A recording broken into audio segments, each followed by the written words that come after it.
I'm issuing this press statement in response, and not in reaction, but in response to the naming of the cabinet, of the other members of the cabinet, and the mini reshuffle that the President of the Republic of Kenya, His Excellency Dr. William Samoei Ruto, has issued this afternoon. I'm really saddened by what has happened,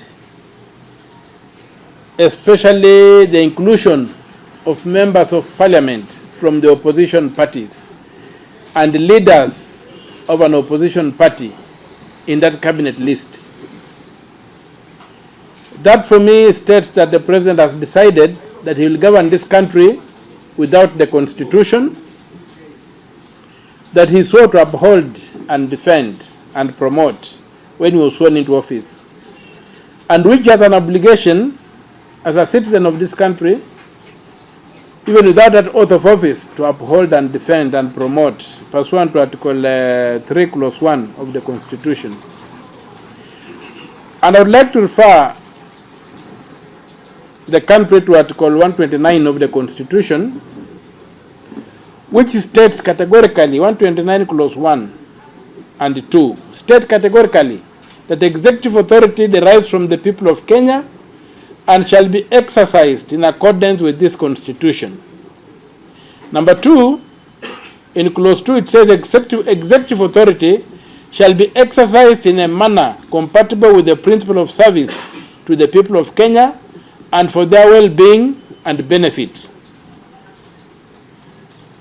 So I'm saddened that the last move of the president to include members of parliament from the opposition party ODM in his cabinet is totally insensitive to the economic times that we are living in, because it will automatically occasions by-elections in those two constituencies, which was totally unnecessary, and that doesn't amount to a prudent use of public resources.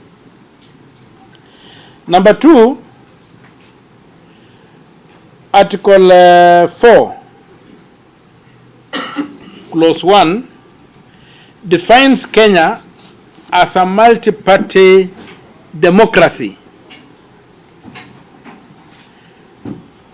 A multi-party democracy which, under the Elections Act, allows for formation of coalitions which act as a political party and must function as a political party. And when people go to elections, they elect candidates and parties, especially a party running on a candidate running on a party or a party fielding candidates is bound by that requirement that Kenya is a multi-party democracy. There have to be procedures to be followed before elections and after elections that underpin that multi-party democracy character of the Republic of Kenya. And we saw when President Ruto first came into office, he began by buying off political party members to entice them across the divide, irrespective of the treaties that were in place or the agreements, and irrespective of the fact that the people of Kenya, when voting, expressed themselves categorically that they were electing these people to be on the side of those parties based on the manifestos those parties had sold to them. So under that principle of multi-party, Kenya being a multi-party democracy, it's not possible for an individual MP or a political party to just cross the floor after an election. That particular provision also does not give the president the power to set up what is calling a broad-based government.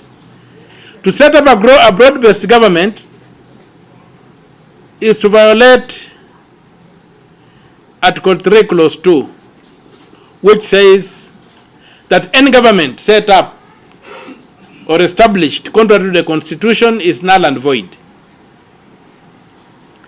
And so the president, by deciding to establish a government, contrary to the principle, which is a founding principle, because the Article 4 defines the character of the Kenyan state. And by the president choosing not to honor that character, he has totally declared to us that he's going to govern this country without following the constitution. It's clear that the president does not consider himself as bound by the constitution, and he can do whatever serves his political interests. And I think the time has come for Kenyans not to sit on the fence anymore, but to rise up and demand that the constitution must be respected and honored.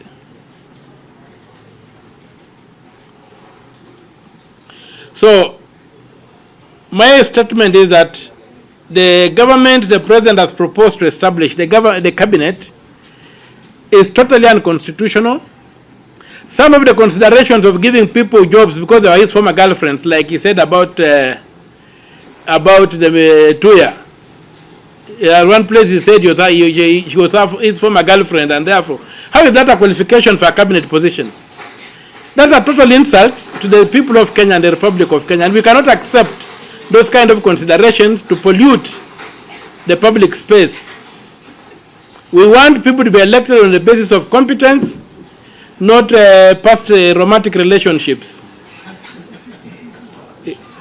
So, I am today calling on the people of Kenya, and I'm stating that my position is that that government the president is trying to establish and force down our throats is unconstitutional, even in terms of merit. If you go to Article 75, public authority vested in a state officer should be exercised in a manner that brings honor to an office. When you give a job to somebody on the basis of having been your former girlfriend and it's a public office, what honor are you bringing to that office? So I personally do not agree with that cabinet, and I think going forward, there are going to be consequential measures that will be taken.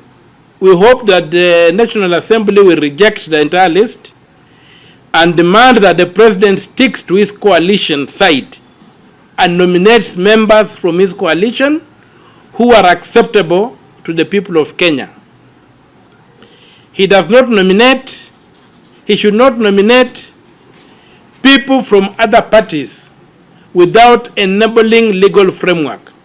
That's an attempt to set up a government contrary to the constitution, and which act is invalid, null and void. And the people of Kenya, just like the Gen Z have been doing, should arise and invoke their power under Article 1 of the Constitution as a sovereign people and see how we can govern this country directly without you going through representative institutions which have basically failed us and continue to fail us, and are even mocking us. Because if you look at one of the complaints about the Gen Z had was against Murkomen. Now Murkomen is put in charge of the Gen Z. Honestly, what is going on in this country? Why should he insult us and then rub in the salt in our raw wounds? So I plead with my plea would be to the National Assembly to reject these people and to avoid taking this country in the direction the president wants to take it, where the constitution does not matter, where lawlessness is the order of the day, and even the failure in parliament, the incapacity of parliament to deliver under a presidential system, the incapacity of parliament to deliver has just been, should also be traced to that lack of respect for the constitution, whereby MPs crossed the line and gave President Ruto a false majority in both houses. And that false majority is what he's trying to consolidate with the help of equally unprincipled political actors who are in politics purely for purposes of making money and not to serve the republic, which actions I personally strongly condemn and I reject, and there are going to be consequential measures to be taken. And if that cabinet is established, some of us will be constrained to set up a shadow cabinet, because what will be happening now, we shall no longer be having a presidential system where you have got majority and minority sides checking the executive. We shall have a de facto parliamentary system where power emanates from the House, and therefore some of us must be constrained and will be constrained to set up a shadow cabinet that can then effectively check the excesses of this government, this mockerel that has been visited upon us, whose character we don't know, whose purpose we don't know. But as they say, if it walks like a duck, if it swims like a duck, if it quacks like a duck, then it's a duck. And given that litmus test or the smell test of reality, I'm left with no option but to say that this is a self-serving government that does not address at all the concerns that the Gen Z have been raising and have been driving them to the streets. In Kiswahili, we can say, I don't speak very good Kiswahili, but I've heard things like kuruka makojo na kukanyaga mafi. This is what President Ruto has done for us, and I think it's not acceptable. That's my statement, and I thank you very much for giving me audience. I belong to Wiper, trooping to meet their leader. And so it looks like Azimio may have been torn asunder, but for me, I'm not a member of Azimio, I'm not a member of Kenya Kwanza. I moved in with my own party. And it's within my party that I'm going to set up with like-minded Kenyans a shadow cabinet, because effectively we are now under a parliamentary system and not under a presidential system.